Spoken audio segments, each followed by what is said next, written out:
اور کیا پیغام دے رہی ہے۔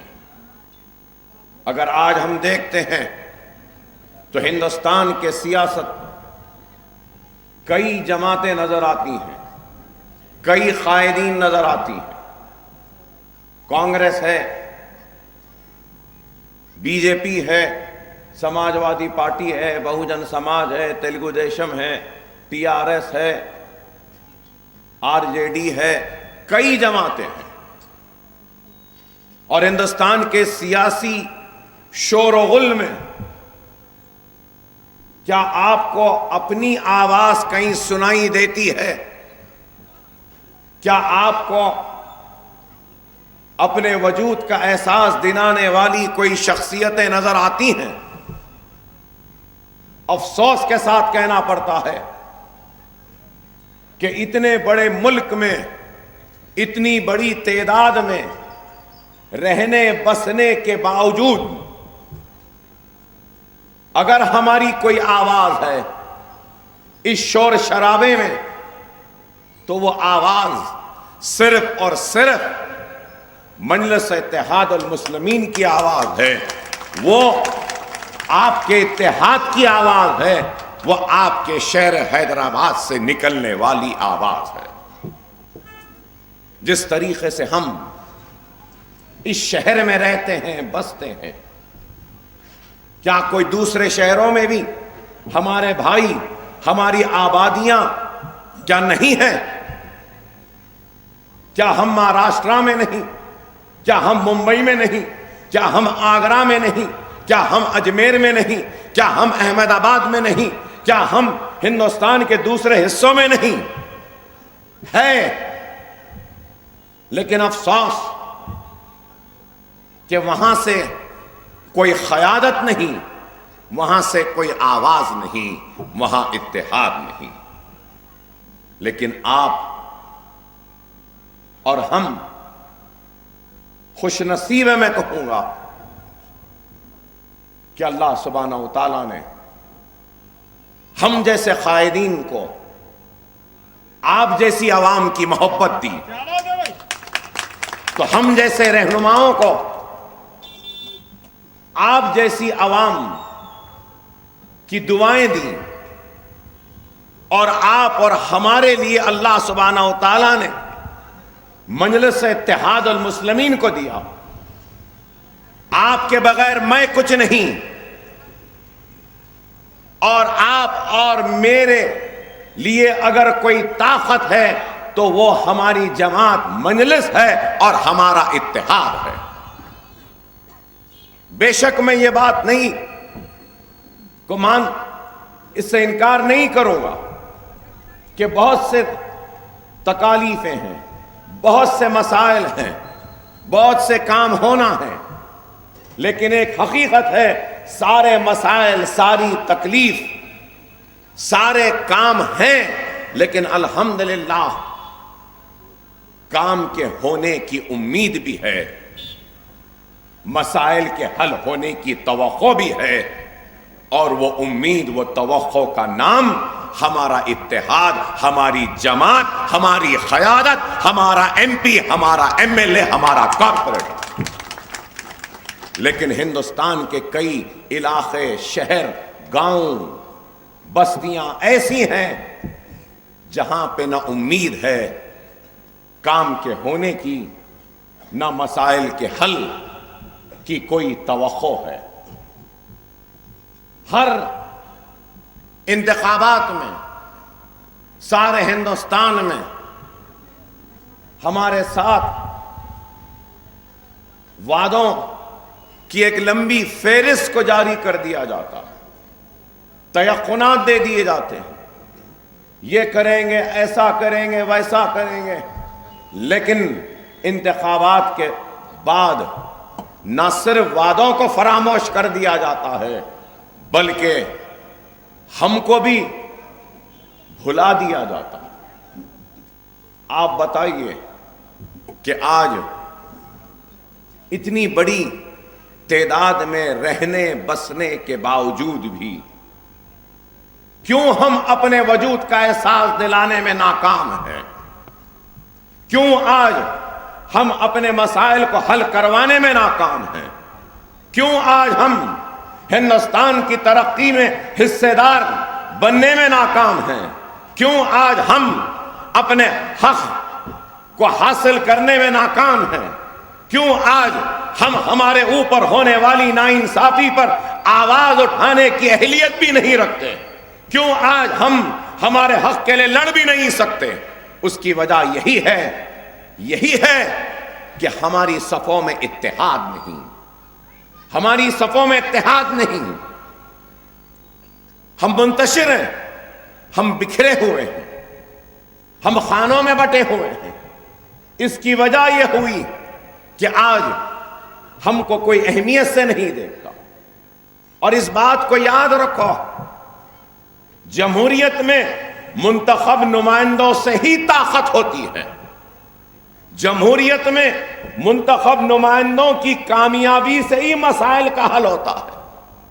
قانون ان بستیوں میں، ان روڈوں پر، بازاروں میں، میدانوں میں نہیں بنتے۔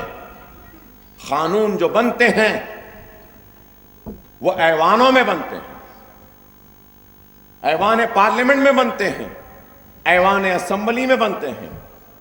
اگر ان ایوانوں میں ہمارے نمائندے نہیں تو پھر ہمارے حق کی لڑائی کون لڑے گا؟ اگر ہمارے نمائندے نہیں تو ہمارے ظلم پہ آواز کون اٹھائے گا؟ اگر ہمارا نمائندہ نہیں تو ہمارا حق طلب کرے گا کون؟ اگر ہمارا نمائندہ نہیں تو ہماری ناانصافی پہ آواز کون اٹھائے گا؟ خدا را سمجھو اس بات کو، آج ہمارے پاس کچھ بھی نہیں ہے، لیکن ہمارے پاس ایک بہت بڑی طاقت ہے، اور وہ طاقت کیا ہے؟ وہ طاقت ہمارا ووٹ ہے، اور ہم اپنے اس طاقت کی اہمیت کو سمجھنا نہیں چاہتے۔ آج ہم بغیر سر و سامانی کے عالم میں ہیں، ہمارے پاس کچھ نہیں ہے، ہمارے پاس کچھ نہیں ہے، ہمارے پاس صرف ہمارا اللہ ہے اور کوئی نہیں ہے۔ ظلم ہو رہا ہے، زیادتی ہو رہی ہے، ناانصافی ہو رہی ہے، حق تلفی ہو رہی ہے، ہماری آبادیوں کو جلایا جاتا ہے، ہمارے بچوں کو علم سے، تعلیم سے محروم رکھا جاتا ہے، ہمارے بستیوں کو ترقی سے محروم رکھایا جاتا ہے، ہماری عزتوں کو لوٹا جاتا ہے، ہماری عصمتوں کو لوٹا جاتا ہے، ہمارے بستیوں کو اجاڑا جاتا ہے۔ لیکن اس سب کے بعد میں بھی ہمارے پاس ایک بہت بڑی طاقت ہے، اور وہ طاقت کیا ہے؟ ہمارا اتحاد، ہمارا ووٹ ہے۔ خدا را اپنے ووٹ کی اہمیت کو سمجھیے، لیکن آج ہم اپنے ووٹ کی طاقت، اپنے ووٹ کی اہمیت کو سمجھنا نہیں چاہتے۔ اگر آج ہماری پہچان ہے، ہمارا نام ہے، یا ہم سے کوئی محبت کرتا ہے یا ہم سے کوئی نفرت بھی کرتا ہے، تو یہ ہماری صلاحیت، ہمارے قابلیت کے علاوہ بھی آپ کی دعائیں، آپ کا اتحاد، آپ کی وابستگی جو ہمارے ساتھ ہے، اس لیے ہماری پہچان بن سکی۔ آج آپ غور کرو، آپ غور کرو، ہندوستان کے تخت پر آج کون بیٹھا ہے؟ کیسے لوگ ہیں؟ ان کی کیا صلاحیت ہے؟ ان کی کیا قابلیت ہے؟ یہ بھارتیہ جنتا پارٹی جو 5 برس سے ہندوستان میں انتخابات کے ذریعے، کامیابی کے ذریعے ہندوستان کے وزارت عظمیٰ کے عہدے تک پہنچی، یہی بھارتیہ جنتا پارٹی 80 کے دہے میں کیا تھی؟ ارے ایک وقت تھا یہ بی جے پی کے صرف 1 یا 2 ایم پیز تھے۔ آج کتنے ایم پیز ہیں؟ تو غور کرو یہ اقتدار تک کیسے پہنچے۔ اور ہم کہاں تھے کہاں آ گئے. اور آج بھی اگر ہم بیدار ہونا نہیں چاہتے اور اگر آج بھی ہم اٹھنا نہیں چاہتے تو پھر اللہ مدد بھی کرے تو کیسے کرے گا؟ یہ وقت غفلت میں رہنے کا نہیں ہے. میں کہوں گا کہ 70 برس کے ہندوستان کی آزادی کے اس سفر میں سب سے نازک وقت، سب سے آزمائش کا وقت، سب سے سخت ترین وقت اگر ہے تو وہ اب ہے. اگر اب ہم اٹھیں گے نہیں، متحد نہیں ہوں گے اور ہم دور اندیشی کا مظاہرہ نہیں کریں گے تو خدا کی قسم آنے والی نسل ہم کو کبھی معاف نہیں کرے گی کہ ہم غفلت میں تھے، کس تباہی و بربادی کے انتظار میں ہو، کون سے ظلم کے انتظار میں ہو، کون سے ناانصافی کے دستک دینے کے انتظار میں کھڑے ہو. میں پوچھنا چاہتا ہوں، ارے آج کیسے حالات ہیں؟ آپ کا ووٹ صرف ہمارے ہندوستان کے مستقبل کا فیصلہ نہیں کرے گا، بلکہ آپ کا ووٹ آپ کی ترقی کی ضمانت دے گا. آپ کا ووٹ آپ کے بستیوں کی حفاظت کا ضامن بنے گا. تو آپ کا ووٹ دستوری حقوق کے تحفظ کی ضمانت بھی دے گا. تو آپ کا ووٹ آپ کے مذہب، آپ کی شریعت، آپ کی عبادت کی بھی حفاظت کرے گا. تو آپ کا ووٹ آپ کے دستوری حقوق کی بھی حفاظت کرے گا. خدا را اپنے ووٹ کی اہمیت کو سمجھو. اگر آپ نہیں سمجھیں گے تو پھر اس سے نقصان کس کا ہوگا؟ اٹھو. اگر اب نہیں اٹھیں گے تو پھر تباہی اور بربادی ہمارے دروازے پہ دستک دے گی. آج یہ ملک کہاں جا رہا؟ بی جے پی کا نظم العین کیا ہے؟ بھارتیہ جنتا پارٹی کس طریقے سے کام کرتی ہے؟ ان کو اس ملک سے دلچسپی نہیں، ملک کی ترقی کی فکر نہیں، ملک کی خوشحالی کی فکر نہیں، ملک کی تباہ معیشت کو سدھارنے کی فکر نہیں، ملک کے گرتے ہوئے روپیے کی قدر کو اٹھانے کی فکر نہیں، ملک سے بے روزگاری کو دور کرنے کی فکر نہیں، ملک میں خوشحالی لانے کی فکر نہیں. ان کو فکر ہے تو صرف ہندوتوا اور ہندو راشٹر کی، اور کچھ نہیں.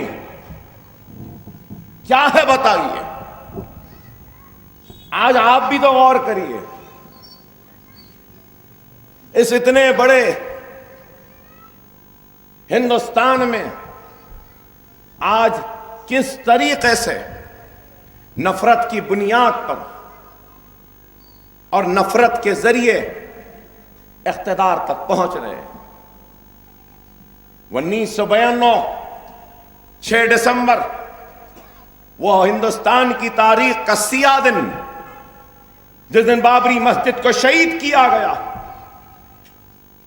نہ صرف شہید کیا گیا بلکہ بابری مسجد کو شہید ہوتا ہوا تماشائی کے طور پر اس وقت کا وزیر اعظم دیکھتا رہا، اور صبح تک بابری مسجد شہید ہوتے رہی اور ممبر رسول کی جگہ رام کی مورتی کو بٹھا دیا گیا.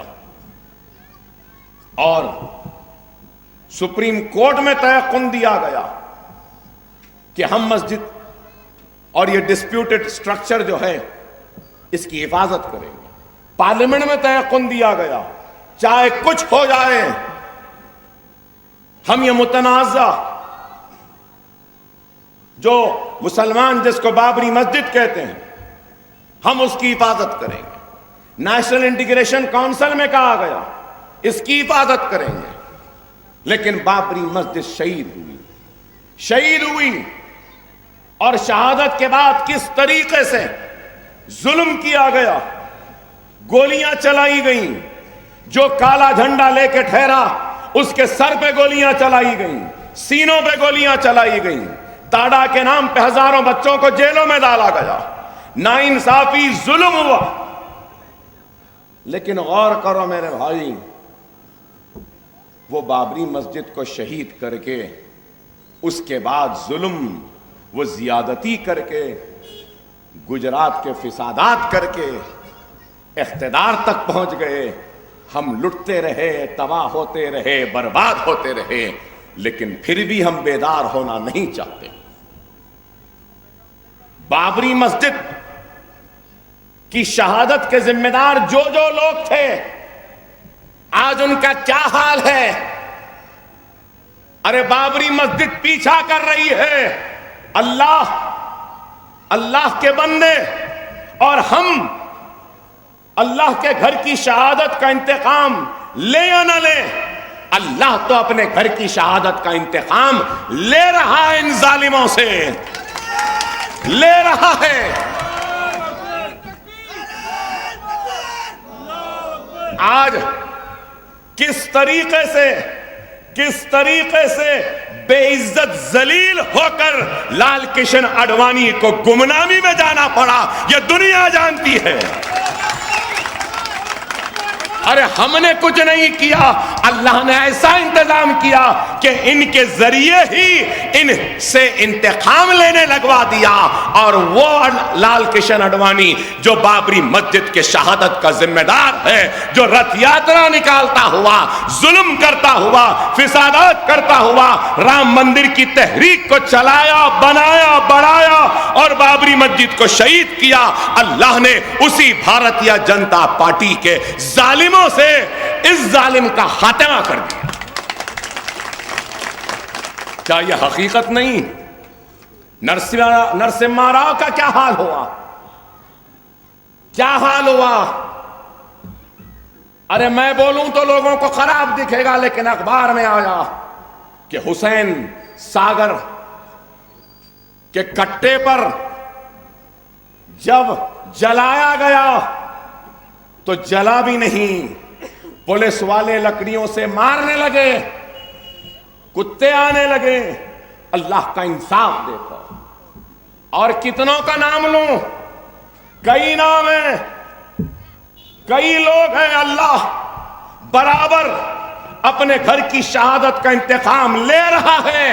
اور میرا ایمان کہتا ہے کہ کوئی انصاف دے یا نہ دے، گجرات کے قاتلوں کو بھی اللہ سبحانہ و تعالیٰ ضرور سزا دے گا. اللہ ضرور دے گا. ان ظالموں کو بھی اللہ کیف اور کردار تک پہنچائے گا. نروڈا پاٹیا کے ان ظالموں کو بھی اللہ سزا دے گا. تو اللہ وہ گلبرگ سوسائٹی کے لوگوں، معصوم لوگوں کی موت کا بھی بدلہ لے گا. اللہ اس احسان جعفری کے موت کا بھی بدلہ لے گا ان ظالموں سے. اللہ تو لے گا ضرور، لیکن میرے بھائی آپ کو، ہم کو بھی سوچنا ہوگا کہ ہمارا کیا فرض ہے. ارے بتاؤ، آج ہم بے دھڑک نکل جاتے ہیں، کہیں بھی چلے جاتے ہیں،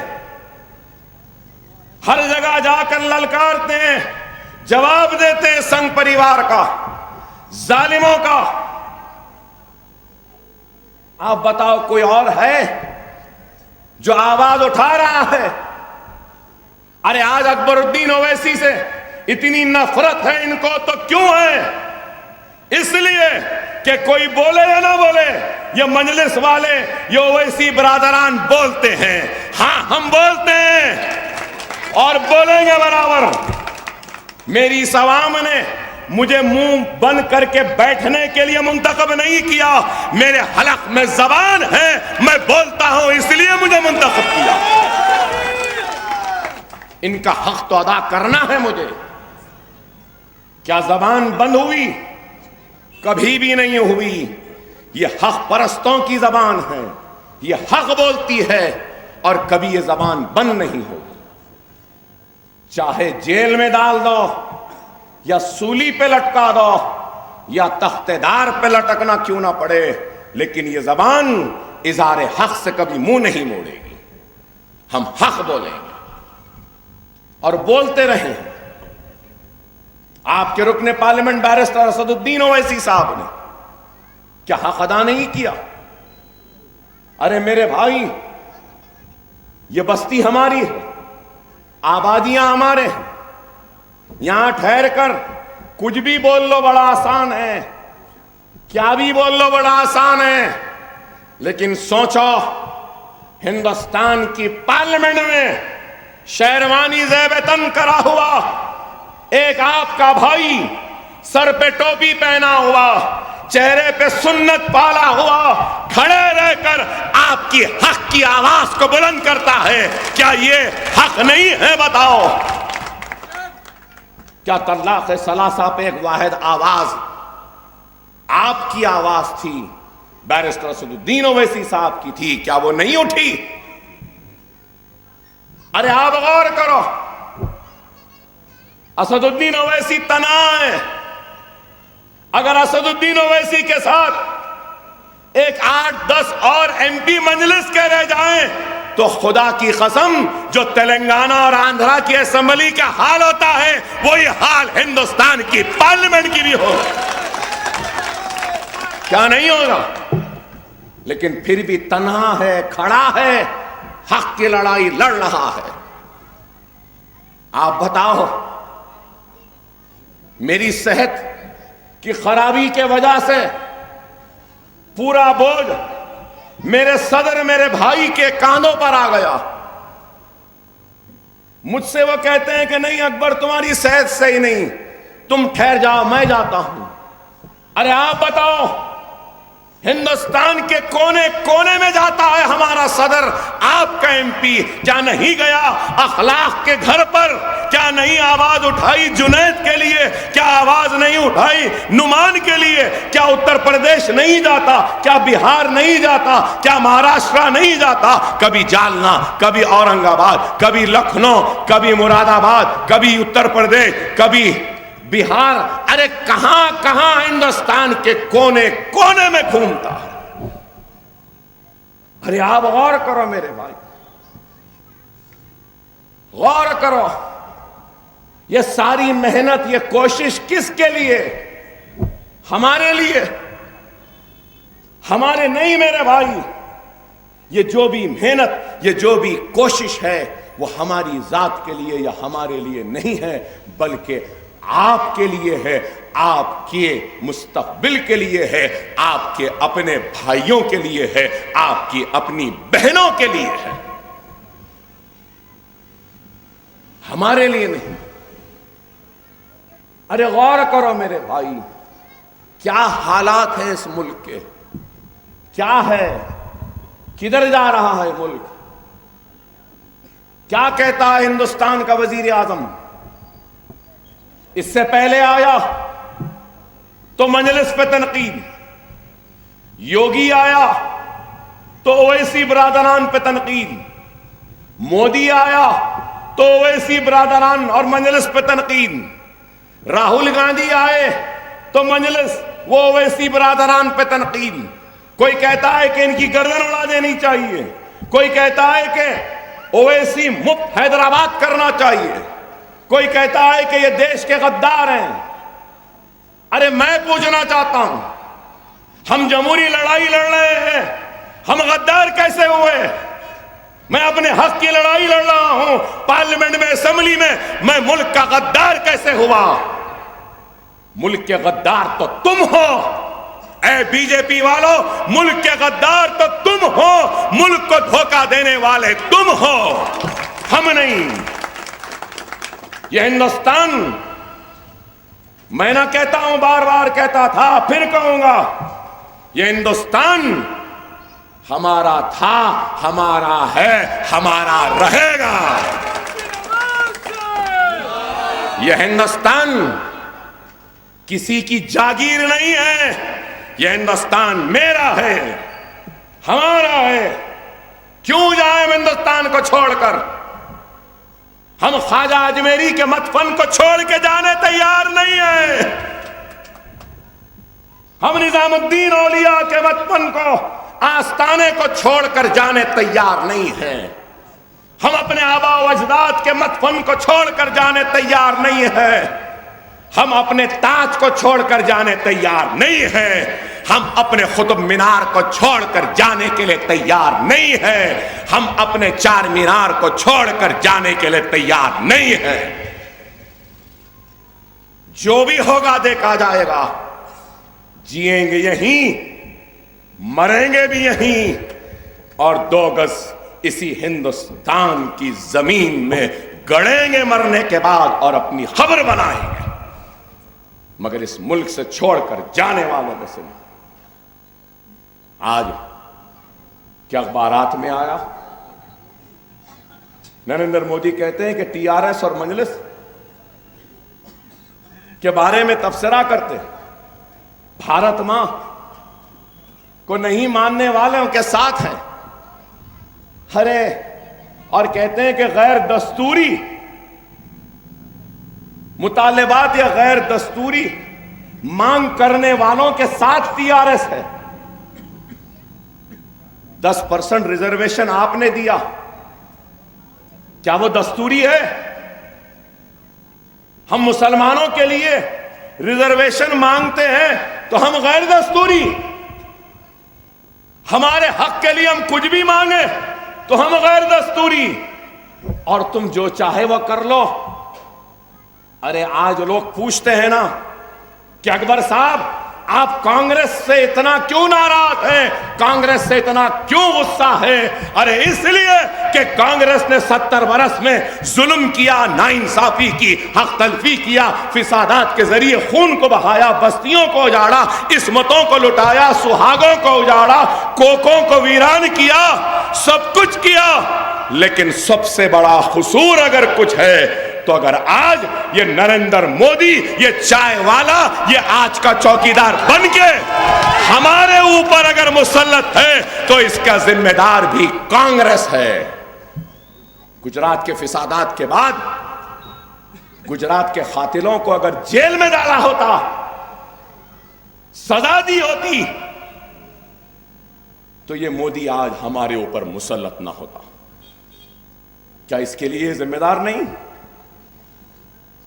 ایسا بولے ویسا بولے بول کے ہم پہ مقدمے ہوتے ہیں۔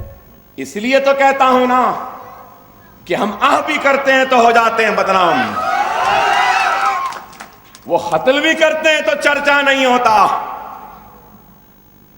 ارے بولے تو مقدمے اور جیل، اور یہ تماشائی بن کے دیکھتے رہے عزتوں کو، عصمتوں کو لوٹتے ہوئے، ان کو سزا نہیں۔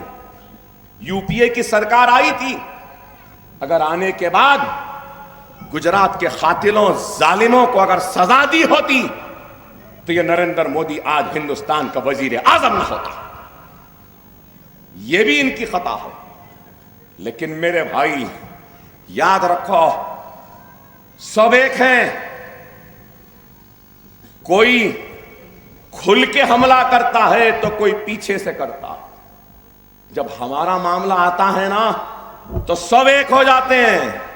اس چیز کو یاد رکھو، چاہے وہ کانگریس ہو یا کوئی اور ہو، سب باتیں تو کرتے ہیں، لیکن جب ہمارا معاملہ آ جائے تو سب ایک ہو جاتے ہیں۔ طلاق ثلاثہ پہ لوک سبھا میں کانگریس کا کیا رول تھا؟ وہ بل پہ کیا رول تھا؟ بعد میں حالات کو دیکھ کر اپنے موقف کو تبدیل۔ ارے آپ غور کرو میرے بھائی، حالات بہت نازک ہیں۔ اگر آج ہم بیدار نہیں ہوں گے، اٹھیں گے نہیں، تو یہ بی جے پی، یہ نریندر مودی، یہ سنگھ پریوار، یہ آر ایس ایس، یہ سب یہ چاہتے ہیں کہ ہندوستان کے دستور کو تبدیل کر دیا جائے، دستور میں دیے گئے اقلیتوں کے حقوق کو حذف کر دیا جائے۔ یہ چاہتے ہیں کہ شریعت محمدی کو ختم کر دے، یہ چاہتے ہیں کہ کشمیر کے خصوصی موقف کو ختم کریں، یہ چاہتے ہیں کہ جو مائنورٹیز کو جو حقوق دیے گئے ان سب کو ختم کر دیا جائے۔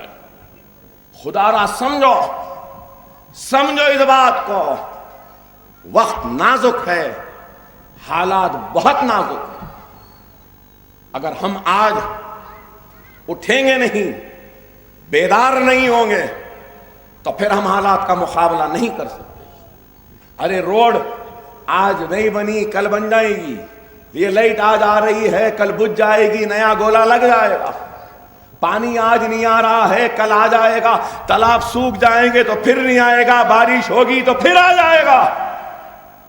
لیکن ہمارا اتحاد, ہماری بیدارگی اگر یہ ختم ہو جائے گی تو پھر برسوں لگ جائیں گے, یہ اتحاد پھر سے قائم و دائم نہیں ہو سکے. سمجھو اس بات کو, لمحوں نے خطا کی تھی, صدیوں نے سزا پائی ہے. لمحوں کی خطا نہ کرو. خدا را میری آپ سے درخواست ہے, اگر میں چاہتا تو کسی بڑی روڈ, بڑی بستی کہیں جا کے بھی مخاطب کر سکتا ہوں, لیکن میں نے اپنے اس حلقے کی اس تنگ گلیوں کو اگر چنا ہے تو کیوں چنا ہوں؟ اس لیے کہ میں چاہتا ہوں کہ میری آواز, میرا پیغام اس بستیوں کے ذریعے ہر گھر تک جائے. اس لیے جلسے کی کامیابی عوام کی شرکت سے نہیں ہوتی, جلسے کی کامیابی ہزاروں کے مجمع سے نہیں ہوتی, جلسے کی کامیابی ایک مقرر کے کامیاب خطاب اور کامیاب بیان سے ہوتی ہے. یہ کامیابی ہوتی. ارے آج آپ لوگوں کو چاہیے کہ آپ غور کریں کہ کہیں پر بھی نہیں ہے ایک چھوٹا سا ٹمٹماتا ہوا ایک دیا ہے جو صرف حیدرآباد میں ہے, اور حیدرآباد سے یہ دیا ہندوستان کے 25 کروڑ مظلوم اقلیتوں کے دلوں میں, ان کے آنکھوں کے سامنے ایک امید کی کرن بن رہا ہے. ایک امید ہے کہ چلو کوئی بولو یا نہ بولو, حیدرآباد سے یہ 2 بھائی تو بولیں گے, ہے نا. اب آج نوجوان بولیں گے, اکبر صاحب آپ کی تقریر میں آپ نے آج روایتی تقریر نہیں کی. ارے میرے بھائی کریں گے, روایتی بھی کریں گے, چائے والے کا بھی ذکر کریں گے, چوکیدار کا بھی کریں گے. جلسے ہے, لیکن یاد رکھو ہنسی مذاق کا وقت نہیں ہے, مذاق و دل لگی کا وقت نہیں ہے. یہ وقت بڑا نازک ہے. خدا را سمجھو, ہم کو سوچنا ہے کہ مستقبل ہمارا کیا ہوگا, اور ہمارے مستقبل کو سنوارنے کے لیے ہم کو ایک مرکز سیاسی پہ آنا ہوگا, اور حیدرآباد سے ہماری جو آواز ہے اس آواز کی کامیابی کو ایک تاریخ ساز کامیابی دینا ہوگا اور بتانا ہوگا چائے والے کو بھی, چوکیدار کو بھی, کہ نہیں یہاں پہ ہم متحد ہیں, یہاں ہماری آواز ہے, ہماری جماعت ہے. یہ بتانا ہوگا. لوگ آئیں گے جائیں گے, جماعت قائم و دائم رہے گی. ارے کام جو آج مجلس کر رہی ہے میں نہیں سمجھتا ہوں کہ کوئی اور کر رہا ہوگا. خدا را منظم ہو جائیے, متحد ہو جائیے, ایک مرکز سیاسی پہ آ جائیے. 11 تاریخ کو آپ کو اپنا ووٹ ڈالنا. میں نے دیکھا میرے الیکشن کے بعد, میں نے لوگوں سے ملاقات کرنے کے بعد ہاتھ ملا کر ہاتھ پکڑ لیا کئی لوگوں کو, بتاؤ آپ کی انگلی پوچھا, ایسا چھپانے لگے. کئی لوگ پکڑے گئے, میں نے ہاں انگلی پہ نشان نہیں, ووٹ نہیں ڈالے. نہیں صاحب نہیں ڈالا, میرے گھر میں سب کو بھیجایا. اب آپ ہی جیتتے نا اکبر صاحب, کون جیتتا, اس واسطے میں نہیں گیا. کیا یہ بات صحیح ہے میرے بھائی؟ ارے آپ کا ایک ایک ووٹ ہماری ہمت بنتا ہے, آپ کا ووٹ ہماری طاقت بنتا ہے, آپ کا ووٹ قوم کی عظمت بنتا ہے, آپ کا ووٹ ہمارا وقار بنتا ہے, آپ کا ووٹ ہماری شان بنتا ہے. اگر آپ ووٹ نہیں دیں گے تو پھر کیسے ہوگا بتائیے؟ لوگ بولے نہیں صاحب وہ جمعہ تھا. ہاں تو جمعہ تھا تو جمعے سے پولنگ کا کیا, نماز پڑھنا تھا, ووٹ ڈالنا تھا. نہیں صاحب وہ نماز کی تیاری میں رہتے نا, نماز کے بعد آتے. نماز ہو گئی, سب ہو گیا,